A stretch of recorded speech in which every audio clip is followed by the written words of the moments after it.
Hi, everybody. Here we are with the digital download and got a number of exciting things to talk about.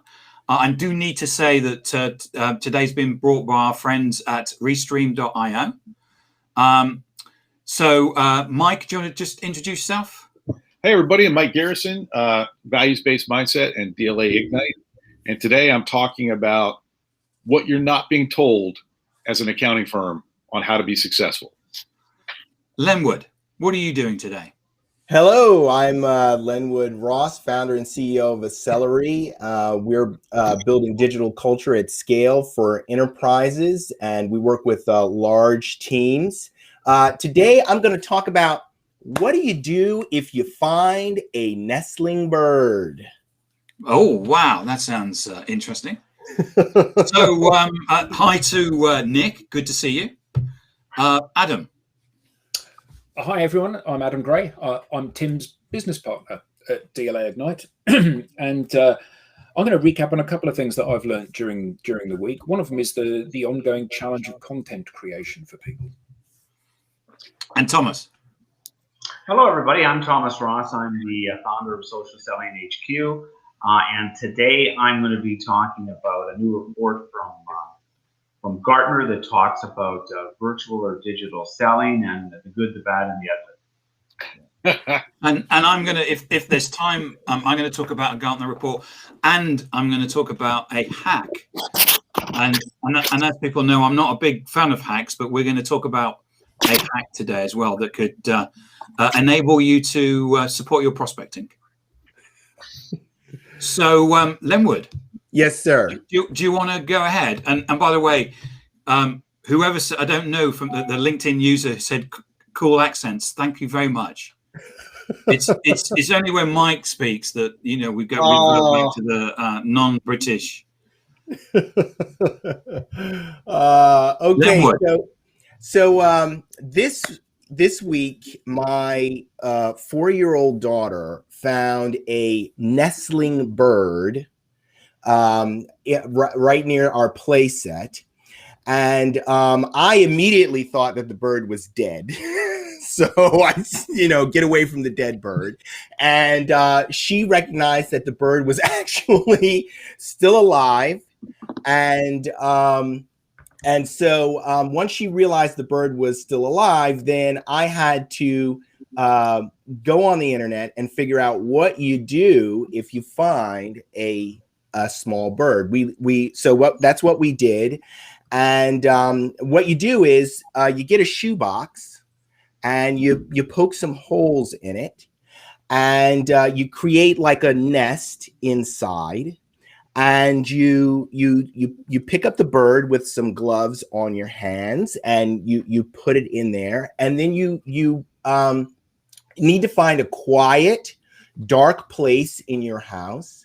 You take a heating pad, put it on the lowest setting, put it halfway underneath that shoebox, and now you've got a little incubator. Now, what you have to do then is immediately call a wildlife rehabilitation center. Yes, I did all this this week. This is my digital download. If we didn't have the internet, I would not have known what to do. This is what the B2B buyers are doing out there, right? They have a problem. They go on social media, or they go on the internet, and they figure out what to do. So anyway, we then this was about 6 p.m. at night that we found this bird. So we had to keep the bird overnight. And then the next day we rushed it to the Raptor Trust, which was a place where you could take birds that you found. And there, we rushed it to like the emergency room for nestling birds. And we found out that we had found a robin. And today we'll call to find out how the bird that we saved is doing. And my daughter will be able to check up on it. And then later we'll be able to go back. I think that's the bird sanctuary on the phone. But yeah, so it was a really great experience for my daughters and for me. You know, when I saw that bird, I thought that the bird was like a white color. So, you know, I'm thinking of like the frozen turkey or frozen chicken. So that's why I thought you know, the bird was dead until we got it in the box and, you know, it got warm. And then I saw the body color change. I realized that my daughter was right. The bird was just cold. But not being in its nest anymore and not having access to the mother, needed to get to the hospital quickly. So that's my digital download. Thanks, Lamwood. And will you check back on us and let me know if the because we don't want to get any birds. We don't want to harm any birds. Yeah, well, I will let you know. No birds were harmed in the making of this video. That's what I wanted to say. Yeah. No, in fact, a bird was saved. And so we are looking forward to following up on the bird, and of course we'll be able to go out to the Raptor Trust and visit the bird. Fantastic, and thanks to Matt for being out there. Absolutely, Lenwood. We need to check up on the bird. It's important. Thomas. So what have you been doing this week? What have you been reading this week? Well, you know, amongst just working with clients as we all do every week. But can I just butt in a moment? Have you named the bird, Lenwood? You know, we didn't name the bird. Right. Okay. So I didn't anyway. I'll ask my daughters if they did. Right. Thomas, sorry. Well, firstly, I'd like to say that you need to name the bird. That's a gimme. That has to happen. So just for your daughter's sake, I think, right? Yeah. Although then she's going to want to take it home, and that's a different conversation. Anyway, in any case, so this week we did what we always do. We're supporting our clients with respect to ongoing social sales training and digital transformation sessions. So that's great. But what was really interesting, and I always look forward to these, was there was a new report out by Gartner. And the title of the report was really exciting because it was a strategic virtual selling for 2021. And I thought, wow. That must be the answer to all of our problems solved. I've been waiting for this, and it's arrived, and with great excitement, I began my read, which of course was broken up by about 18 events along the way, so it took a lot longer than it should have, but nonetheless, it did occur. And much to my disappointment, it didn't really cover and say what I expected it to say. Interesting. So what were you expecting it to say, Thomas? Yeah. What were you expecting? So this is a report from Gartner on virtual selling. Yes, and Gartner has put out some great content recently. My favorite was one on actual what they call buyer enablement. Yes. And I really, really appreciated and took that one to heart because it's something that we've been talking about for a while. So I was expecting, you know, much the same with this content. And what it really did is actually made a situation that we're all familiar with worse. So it used a title that we're all laughing at some of the comments coming from the audience, by the way. But it really made worse a situation that exists with many companies who don't know what social selling and virtual selling is. Mm-hmm. And the Gartner report not only did not answer that question, it made it much worse. No. And while there were a couple of stats in there of interest, they're lost in the fact that this report did not talk about virtual or social selling in the least. So what did it describe as virtual selling then? Well, good question, Tim.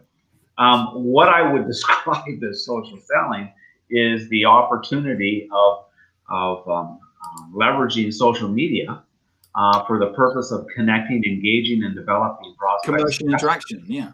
Yeah, I don't think the word social media. In fact, let me rephrase that. The word social media never shows up once in the entire report. Huh?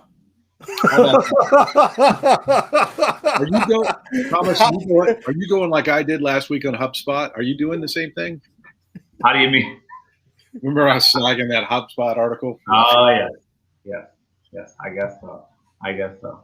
So, yeah, I was greatly disappointed. And what's worse about it is many people who do look forward to Gartner reports, who don't know the difference, are going to read that report and be worse off than they were before they read it. Oh, that's no good. Right, and that's the challenge, and that's the problem, and that's what we deal with. So here I was hoping for something that would help us, the Gartner positioning, the importance of this. Luckily, there are many other reports out there, whether they be from McKinsey or Forrester or many others, that actually speak to what we do and show the stats and the data that prove out everything we do. But at the end of the day, it's important for people to realize that if you really want to understand social selling and virtual selling, don't read that report. Yeah. And So it may be that they're suffering from a little bit of legacy mindset and not actually engaging. They're not actually doing social. They're not doing it like we use social selling for our own commercial interactions, right, on a day-to-day basis, and those guys, they're not doing that. They're just I think what you're trying to say is that we walk the walk, right? Yeah. And Gartner's just trying to talk the talk, and they're not doing a particularly good job of it, at least with respect to that. But is that just Gartner? Tim and I had an interaction in the early days of this company. We had an interaction with one of the large, who shall remain nameless, one of the very large global, very well regarded consultancies. And we said to them, this is what you need to be selling to your clients, and here's why. And they said, we are company X. We know everything there is to know about this. And we said, well, we'll analyze where you're at. So who are the top 10 people in your company that are exponents of brilliance at this? And they gave us a list of these people, many of whom hadn't even bothered to upload a profile photo onto their LinkedIn profiles. The one that they held up to be the high watermark hadn't actually shared any original content ever on their profile, had merely reshared everybody else's. So needless to say, when we spoke to them again, the conversation was one of, how can you be telling people that you can help them with this when clearly you have no ideas? And that's one of the high watermark companies. So in your experience, Thomas, which companies are actually doing a good job at this? Because I can't find them anywhere. Which companies with respect to reports on digital and social selling? So which companies are walking the walk rather than just doing reports which state the obvious, really? Our clients. Well, yeah, I'd have to, if that's the line in the sand, the reports versus walking the walk, I'm not aware of any. I'm going to agree with you on that, Adam. There's some good reports, there's some good information, but are they walking the walk? So I've seen that there's one about. I agree with Nick actually. Oh, hold on. I agree with Nick that it's frightening.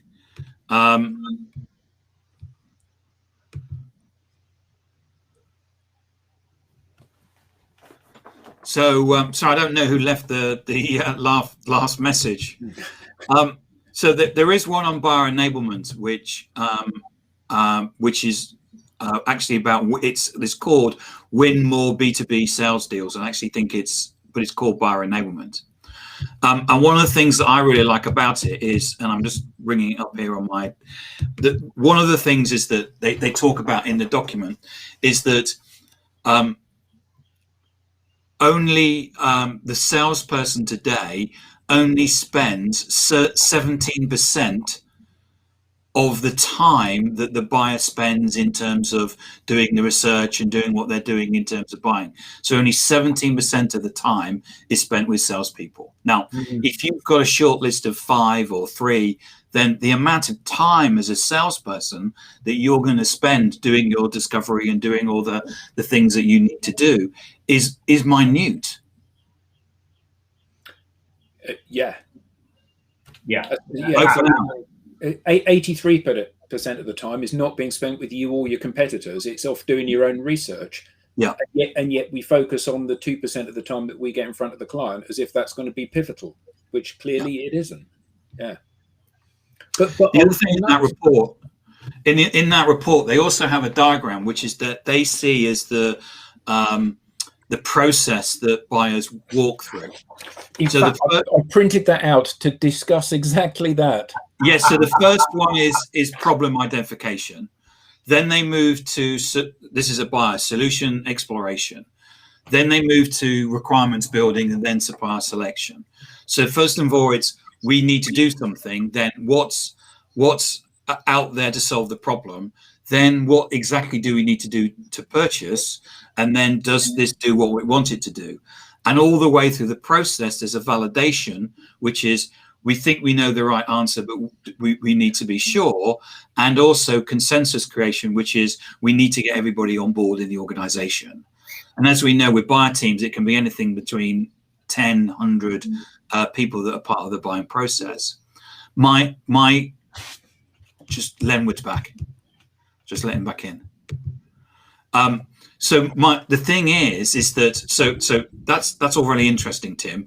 Problem identification, solution exploration, requirements building. But if you think about content, most people's content, they're already talking about the solution. Here is my product, here is my solution.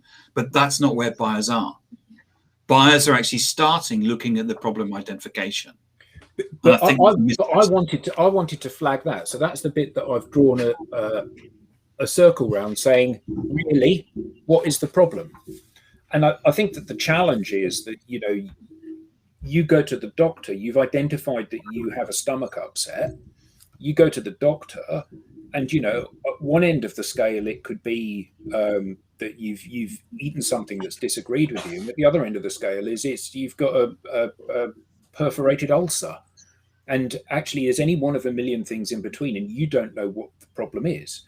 And I think a lot of the challenge is that organizations recognize that the symptoms, but they have no idea what the problem is. So we haven't got enough leads. Okay, well, what we need to do, Tim, you need to get more emails out there to generate more leads, or you need to make more cold calls. So you need to, and actually it's not addressing the fundamental problem. The fundamental problem is that the things you're doing, the cold calling, the sales process, the blue sheets or whatever methodology you use when you're having a conversation, the marketing automation, the journey mapping, the campaigns, you're doing those things really, really, really well already, but they're not the things that you should be doing anymore. It's like I need to make sure that I can do a faster journey from my house to the station. Therefore, I've decided I'm going to get my very own farrier outside to put new shoes on my horse. Well, actually, that isn't the solution to the problem anymore. That's old thinking applied to a problem that's moved on, isn't it? So there's a couple of things coming in from the audience. One is 80% of prospects will self-research. And one question, I think this is maybe for you, Adam, which is, do you play the acoustic guitar? No. No, I buy the acoustic guitar, but thank you for the question. Yeah, he buys them. The answer is he buys them, he just doesn't play them.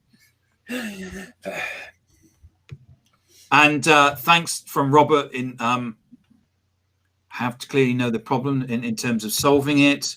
And also the problem started with current leadership. The emperor has no clothes. Yeah. That's a very astute comment, isn't it? It's the number one problem. Yeah, absolutely. Yeah.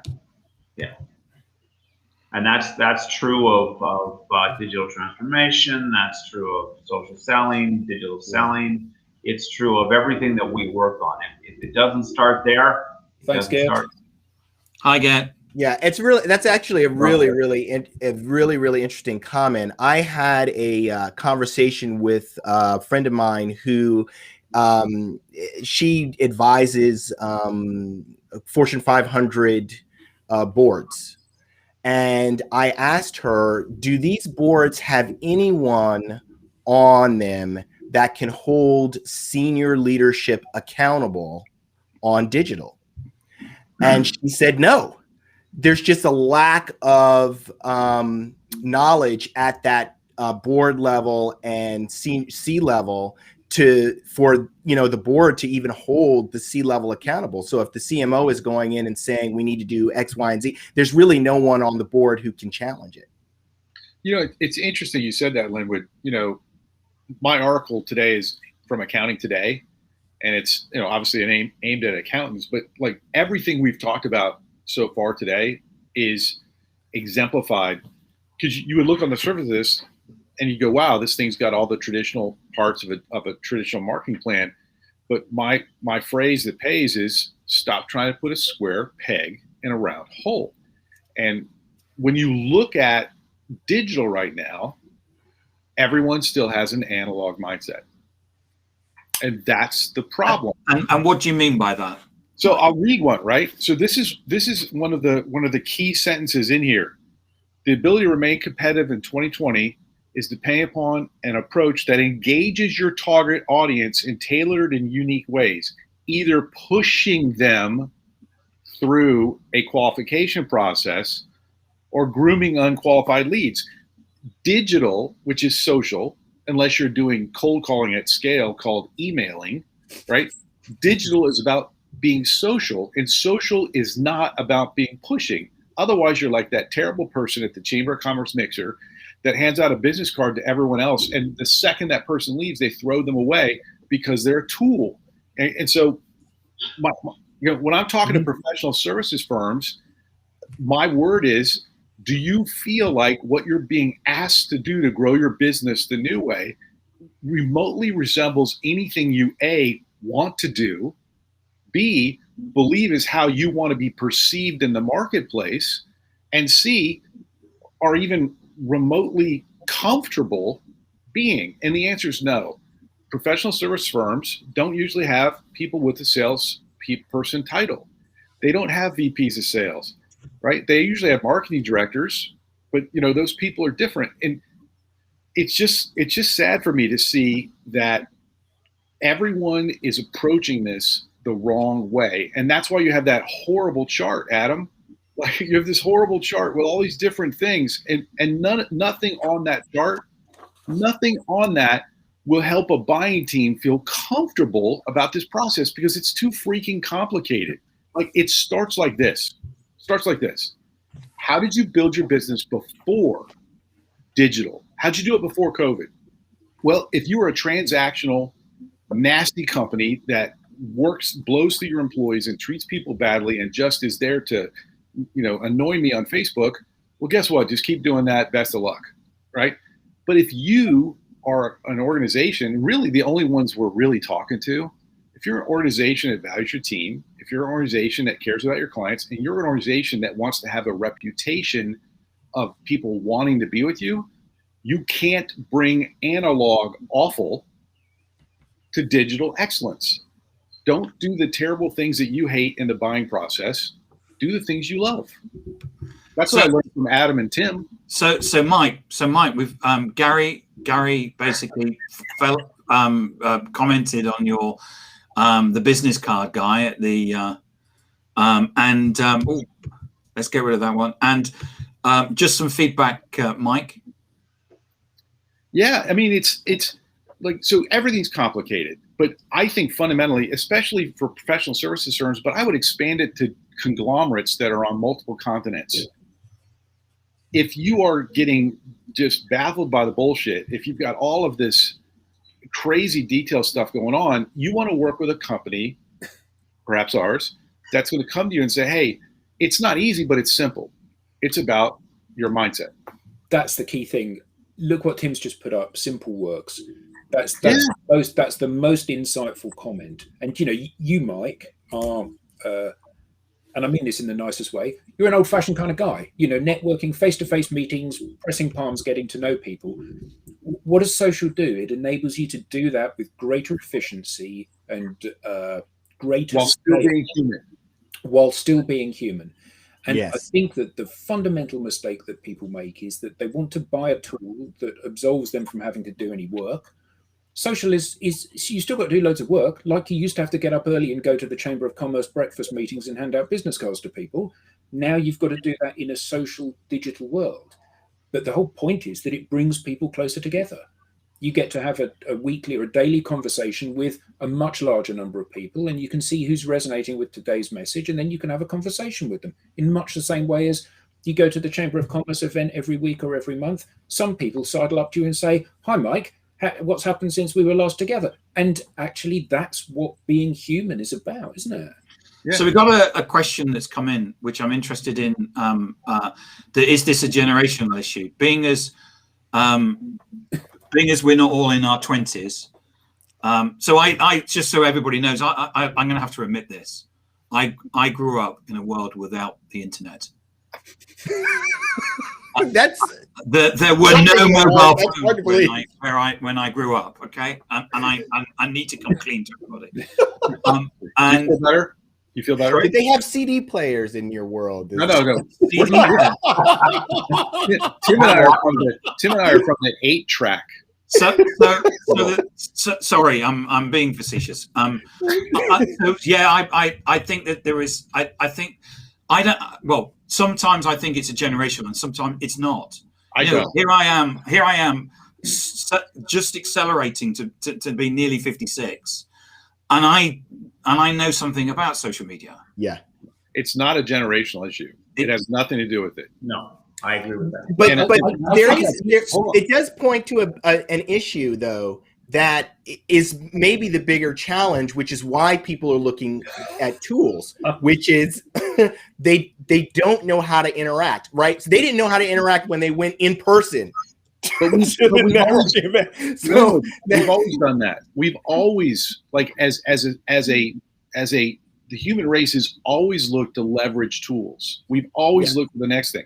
So it's not I actually had a conversation. I'm going to have a podcast coming out in about 2 weeks with a professor of psychology at Temple University discussing whether it's personality, whether it's generational, and it's actually a function of your frontal cortex.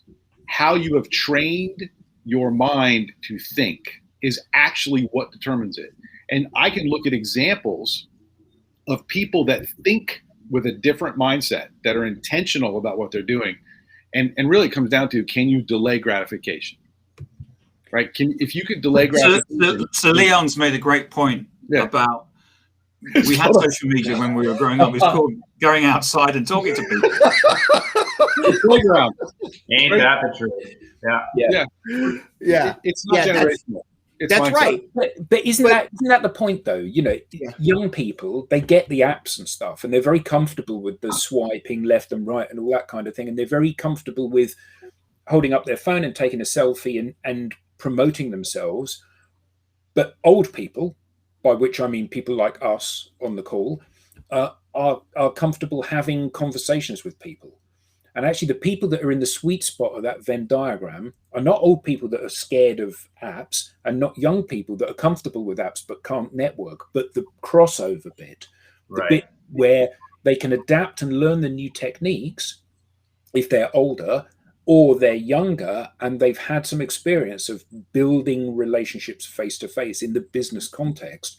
And those people, the sweet spot of that Venn diagram, that's where the rock stars come from. Those are the people that make their quota just by having loads of conversations.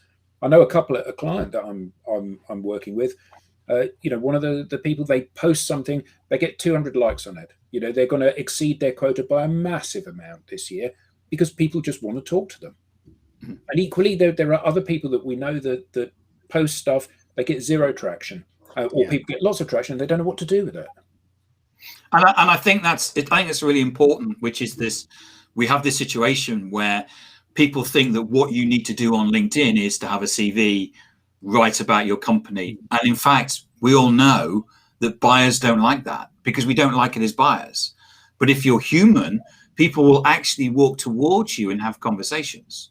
Yeah. It's about transformation. It's really about training your brain. It's always been this way. If you look at the evolution of civilization, fire, wheel, vaccines, all these different. Facebook. These have progressed. How old is Mike? 53 in a week. Anyways. Surely not. Not. So can I pick up some of these comments from so Nick, thank you. Build an audience and the sales will come. The clue is in the name. Social media. Be social. Yeah. And there's another one that that he came up with, which is I like this. No, that's not him. This one here. The internet. What witchcraft is this? So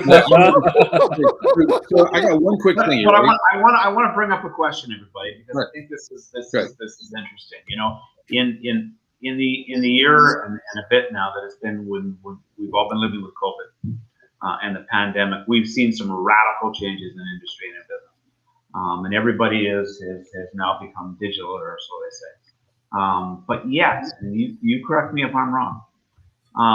The word social and what we're talking about, but now at the corporate level and with businesses in every industry, have their sales teams and have their marketing teams outside of pumping out more corporate content and in some cases some better content, but on the whole, have their sales teams learned how to leverage digital and social selling in your experience? Because for me, I have not seen a big change in sales. I've seen a big change in the gravitation towards Zoom and Slack and a lot of other digital tools and the integration and even a lot of language around customer experience and user experience.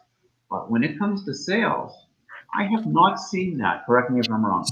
Yeah, I've read books on virtual selling, and basically what they're saying is that what you need to do is make cold calls and send emails virtually. Yeah. You know what the big problem is? The big problem is our clients, our prospects, your prospects and clients, when they hear sales, they hear predator. They hear somebody that's there to take and kill. And that's, if you were going to ask me, what is the real secret? The real secret is, do you actually know how to leverage a network to help other people other than yourself? Because that's how it worked before social media. Like, people would be in these chamber of commerce mixers and they'd be in these networking groups. And we always knew the dude that was the relationship assassin, that girl that walked into the room and decided that everyone there was nothing other than a prospect. And they were there to get your insurance policy. They were there to get your copier sale. Those people never made it because they were not wired. They needed to go cold call, email, and do horrible advertising.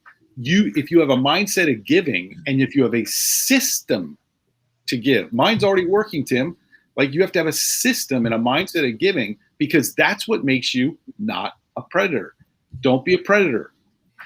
Thanks, Robert, and thanks for coming and supporting us again this week. Appreciate it. I got a question for you. It's way back here. Just wanted to shout out to Rob. Hi, Rob. Hey, Rob. Hi, Rob. We love you. Check out Gary's. Look at what Gary said just now. Terrifying. This one. No, not that one. I'm trying to find another one.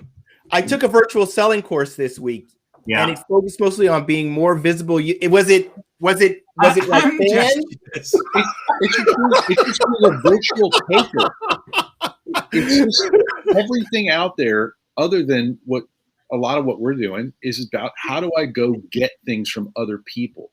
And that's not social. Yeah. Sorry, I don't know, because what happens on Restream, if I'm not connected to you on LinkedIn, it doesn't come up with your name. So I'm sorry, but so send me a connection request and say I'm the guy that I'm not connected to you. So just so I know who you are. But I like this: pay it forward, be authentic, be patient, be kind. Social action. There's a lot of people that say that social selling takes a long time. It doesn't. But let's not go there for a moment. I totally agree with you that if you are authentic and you believe in what you're doing, then that will be it's what will make you. Put up Chris's one, because that's huge. Being a trusted advisor. Hi, Chris Gill. Hello, mate. Hi, Chris. Hi, guys. Great chat for me. Social is enabling me to come across as a trusted advisor, teaching on network. Absolutely, yeah. Adam, that's your duty of care right there.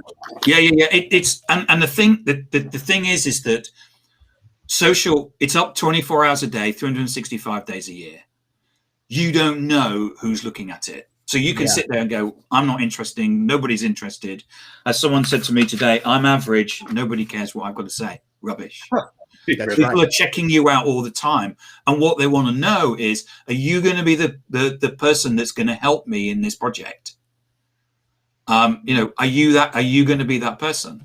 And, if you're just going to sit there and say, I made target 5 times out of the last 4 years, and once I get my teeth into you, either I'm going to die or my client's going to die, then you may not find that you're getting the business. That's strange.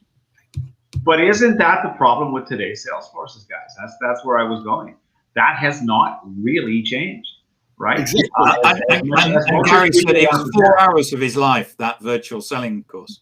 Oh, and only 3 slides. Yeah.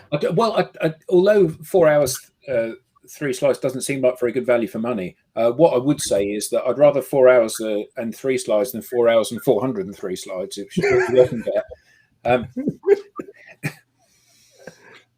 but interestingly, thanks, Rob. Strike a pose, is it? Sorry. I had an interchange with somebody earlier this week that had just been, and I need to be careful how I phrase this. They had bought from somebody that were advertising to them how to build an email marketing list course, and they bought this because the person that was doing it was ostensibly. Hi, Gary. Thanks. Thanks for coming. Like them, so they had come from the same background, were in the same industry, and was facing the same challenges. And this guy went on a course, cost him £500 as a. So that's what $650. Yeah, at an early bird rate. And it was basically a series of pre-recorded videos. And this person said, and this was apropos a post that I did a couple of days ago about the fact that email marketing is like old style, and you can't expect it to work because all of them are on that decline down, and you get on a better bit of software and it just kind of changes the trajectory a little bit or pushes the 0 date out a little bit. And he said, have I wasted my money? And I said, well, I'm afraid you have. And part of that is because if you've got to sell people the idea of getting on your database. So do you want to sell people to get on your database, or do you want to sell them your product that you make money on? Because that's the choice you need to make. And the second thing is, if it worked, then you would have countless case studies of this working, and you haven't. This is what used to work. This is not what works today. And that doesn't mean that every single person that goes on the course will fail. It doesn't mean that everybody with a database won't get some yield from the database. But what it does mean is that in 2021, most people, almost everybody, won't, because we all behave in the same way. This guy realized, I get an email from someone, I delete it. Yeah. It's absolutely. It's someone. I was reading an article. Someone said that a person's inbox is the noisiest thing that there is. Yeah, because we get. I mean, I don't subscribe to anything. So, but a lot of people do. I was on a call with you today, and John Lewis sent you an email. Yeah. But a person's inbox is so noisy. Why would you go and market to the most noisiest place that a person has? Well, Adam, just to highlight what you said, Adam, the same thing's happening online that happened years ago offline, which is you can get some attention, you can get some productivity through automated or even cold calling outbound. You can get something. But this is exactly why the retention rate on salespeople has sucked for decades, because those automated things don't scale and you become a prisoner. Your individual sales success or your corporation success, you become a prisoner of an algorithm, a prisoner of bidding for ads and things like that. And what do we always know?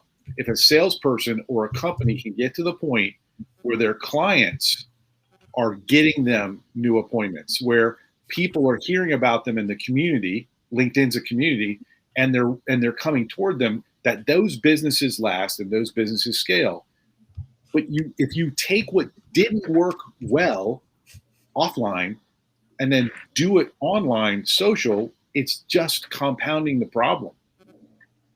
It's actually so much worse because at least when I agree. I agree. So, Lenwood, you did an email marketing course, didn't you? And you set up when you set up as an entrepreneur. That was the first thing you did, was get into email marketing. Yeah. I can tell about that experience. Absolutely. Yeah. So when guys, we're attacking this the wrong way though, and we started right when we started today's event, in that we talked about leadership and people walking the walk and actually understanding what needs to be done. We can't blame the salespeople.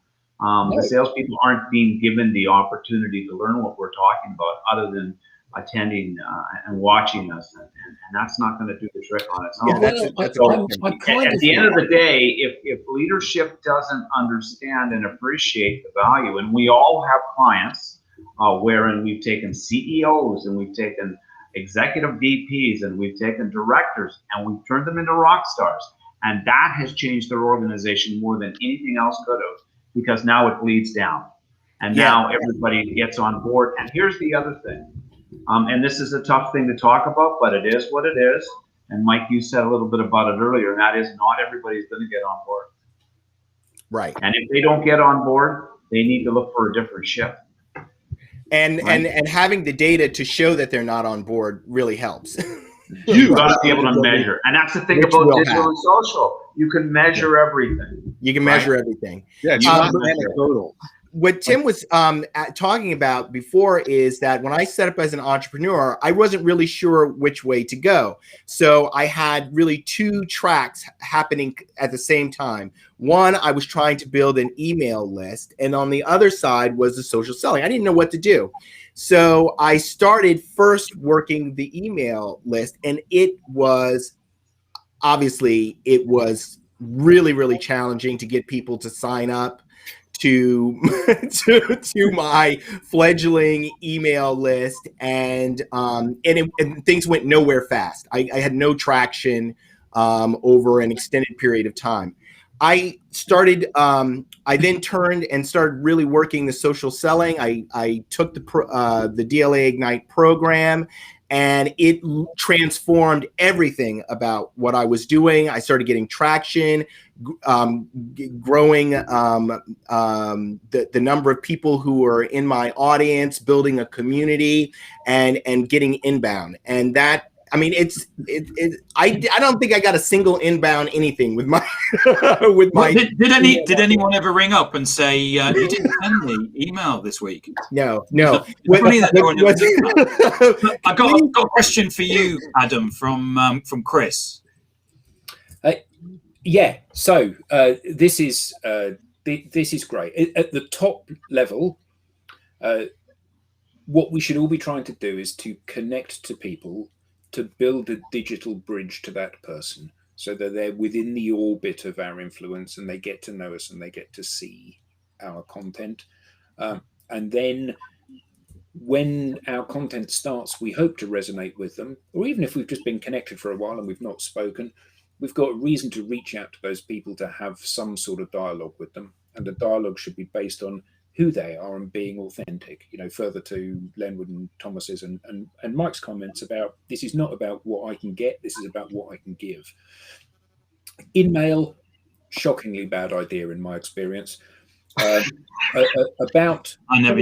About 6 months ago, I said to Tim, I've written an in-mail script because, so let me just rewind. We have to test everything we do. For us to say, you can't do this, it doesn't work, we can only make that assertion if we've tested it, and we've tested it to within a nanometer of its life. So I said to Tim, I've written a really good email script. What do you reckon to this? And he said, what are you doing? And I said, no, hear me out. I tell people that it's rubbish. We know that when we last tested it, it's garbage, it doesn't work.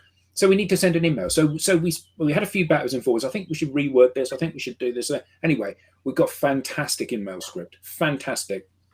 So I said to Tim, I'm going to target this 100 people. They'd be ideal customers for us, because actually if I'm testing it, I might as well get something out if it's successful. So I sent an email to 100 customers, absolutely perfect size companies, perfect industries, perfect case studies that we could reference for those people, absolutely, we would be a perfect fit for them. 100 emails, how many responses? Yeah, you got it. 0 responses. So How many deletes? But you had a great profile. So I had everything. Adam and I went for a meeting with at a very, very large corporate IT company, very large corporate IT company, and we had a meeting with the country manager, and I went in there with my book, and I got the marketing manager in, and they said social selling, we're doing that already, and she pushed the book back across the desk. So I said, so how's it going? And she said, yeah, it's going really well. It's going amazing. I said, well, that's fantastic. If it's going really amazing, we're always interested to see hearing about amazing social selling case studies. So tell us what we're doing. And she said, well, what we're doing is that we're sending brochures via email to our prospects. I said, oh, that's interesting. So I turned to the country manager and I said, so when you get an email, what do you do? He said, I just delete them. So I said to the marketing manager, when you get an email, what do you do? She went, I just delete them. And she looked at the country manager. So I said, so how's the social selling program going? She said, it's shit. I said, well, yeah, because you're sending brochures it's like it's cold calling on social media. I mean, yeah, Thomas had a great point. Leadership, like you can lead up or down on this. I agree with the guitar, by the way. You should try that, Adam. You should compose an original thanks, song. Chris. That's a good way of losing rather than winning customers, I feel. Yeah, but when you look at it, it's like, let's take an accounting firm, just for example, because that's the guys I like to target. They didn't build their firm through email marketing and cold calling because they hate sales, right? They built their firm through community involvement, through referrals, and doing really, really good work, right? Through their reputation. And the leadership knows this. Like if you're a partner in an accounting firm, if you're an owner in an accounting firm, you know what worked to get you to where you are. That is the essence of how you get to where you want to be online. And you have to be there because now that conversation's on social. So this is a really good point. And sorry, LinkedIn user, I don't know who your name is. In 2010, the number of touch points was about 7 to get a person's attention. And that's probably true. So the fact is, a matter, nobody cares who you are, what your company is, and what your product is. So now it's about 20 or 30, maybe.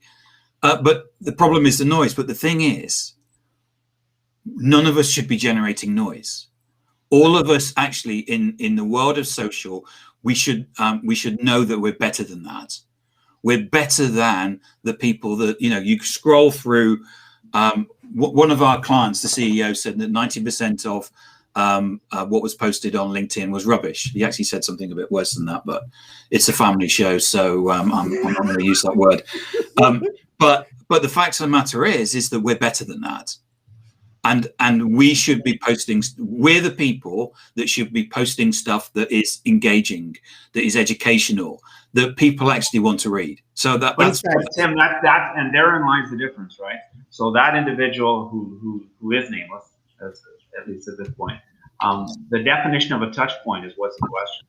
So when they're engaging and you've got that's a touch point. When people get garbage, they delete it. That is not a touch point.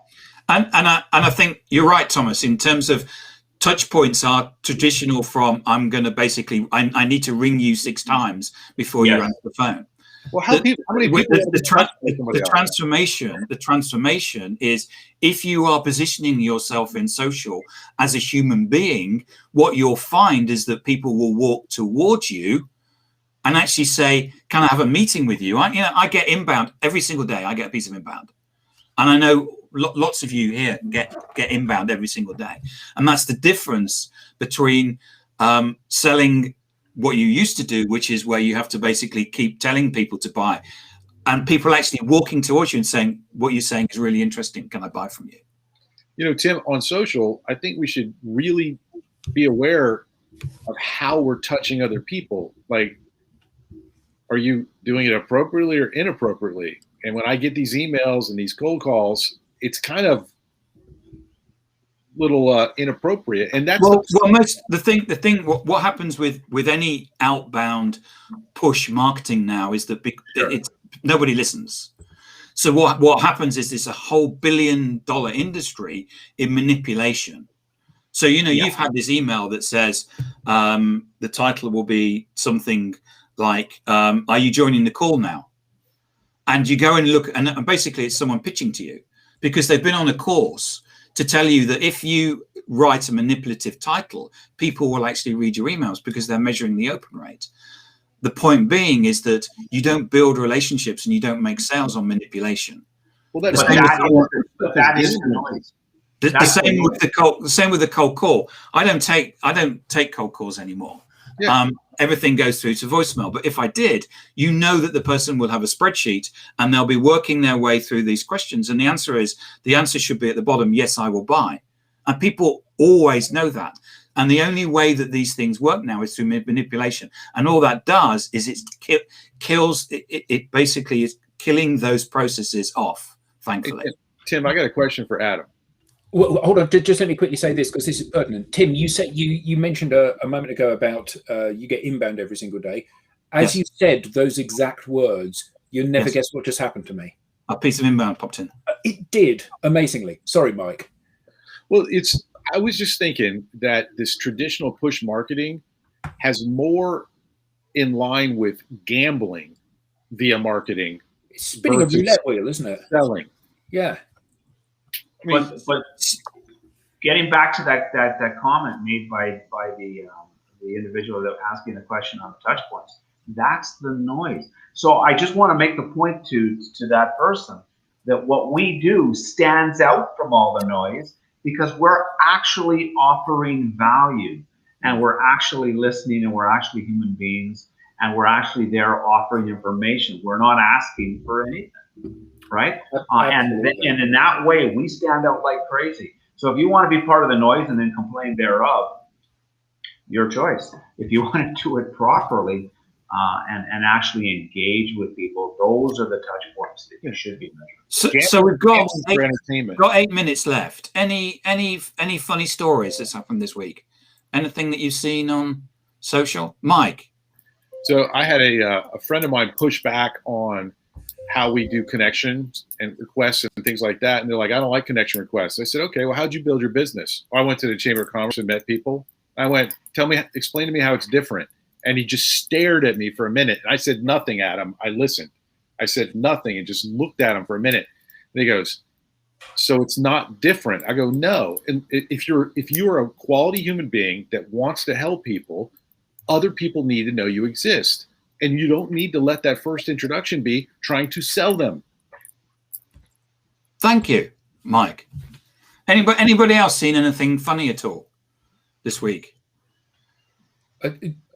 Often it's not so much funny. It's more like Mike's. There's an irony to it. I had a conversation with one of our clients, and they'd garnered some feedback from people within the organization.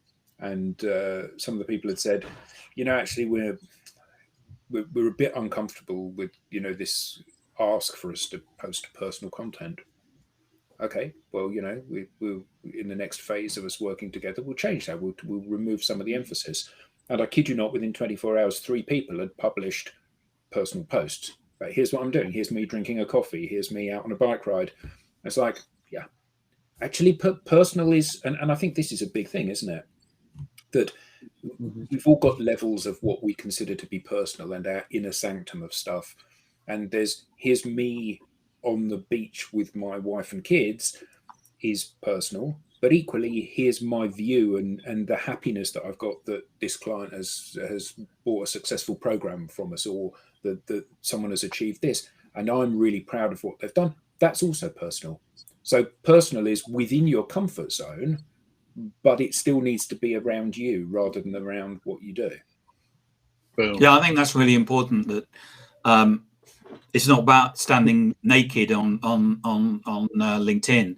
You can still be personal, but you can still be businesslike. Yeah.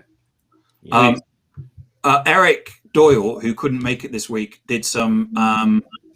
He did a LinkedIn poll, and the question was, what do you really want to see in your LinkedIn feed?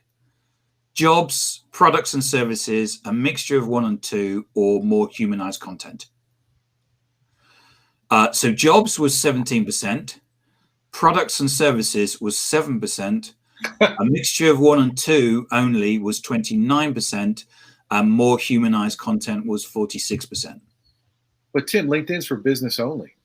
So even though people say LinkedIn is for business only, when you're on a poll, actually people say they want to see more humanized content. Well, what's even more important to that is the work that we've done, which shows that humanized content gets more engagement every single time. So not only do they say they want it, but they also, what they do is what matters. Well, they vote with their likes, and I like it, I like it, I like it. Yeah, that's telling you. Data. And it's a great point here from Nick that you get to, you know, the thing about social media is you're the person that's in charge of it. Yeah. You decide what you'll post, and what Nick said is you know, you are the person to get to draw the line. Thanks, Nick. Brilliant. So, you got any more points, Mike, Thomas, Lenwood, Adam? It all starts with a conversation. Like everything for you, if you're thinking about how do I get started, have a conversation. All of us are on social. Yeah, you too, Chris. Take care, Chris. Cheers, Chris. Just reach out and talk to somebody who's not going to pitch you something, but is instead going to listen. Yeah, I would say, you know, we all do work, or we hope to do work that's meaningful and purposeful. And what you want to do on social media is share yourself and who you are, and show the connection to the work, you know, the purpose behind why you're doing what you're doing. And that will resonate tremendously in the market, because people want to know you, and they definitely want to know why you're doing what you're doing. Yeah. Absolutely. Yeah, I would just add to that, for all those salespeople out there that are trying to figure out what to do, don't look to your organization, look to yourself, right? Yeah. And look online and see who's engaging and who's got conversations going and how they're doing that, and emulate that, right? Yeah, you can do all the things that everybody here is talking about, but don't wait for your leaders. You be the leader. Yes. Yeah, and that's really a good point, Thomas, about as individuals, we can't wait for other people. We need to lead ourselves. We need to take control. Yeah. So thank you everybody for tuning in. All the comments, Robert, Chris, Nick, Rob, Matt, everybody that dialed in and gave their comments. Thank you for that. Mike, Adam, Thomas, Lenwood, again, thank you for your insight. And we'll be here next week with a digital download. Thanks, Tim. Round of applause. Thank you, everybody. Have a good weekend, everybody. Have a great weekend, everyone. Bye. Bye.